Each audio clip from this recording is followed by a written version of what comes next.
मुंब्रादेवी कॉलनीच नव्हे तर आज सकाळला मी 9 वाजल्यापासून फिरतोय. माझे सर्व पदाधिकारी, आमचे विधानसभा प्रमुख रोहिदास चिमुट, आम्ही सर्व कोकण रत्न असो, डीजे कॉम्प्लेक्स, मुंब्रादेवी कॉलनी, BR नगर, टाटा पॉवर रोड, बहुतांश ठिकाणी नालेसफाई झालेलीच नाही. आणि आम्ही वारंवार प्रशासनाला तेच सांगतोय की तुम्ही नालेसफाईकडे लक्ष द्या.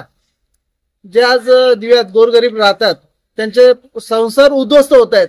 त्यांनी ज्या वस्तू ज्या घेतलेल्या आहेत त्या भिजत आहेत, त्यांना फेकून द्याव्या लागत आहेत आणि अशाने त्यांना आर्थिक भूर्दंड सहन करावा लागत आहे.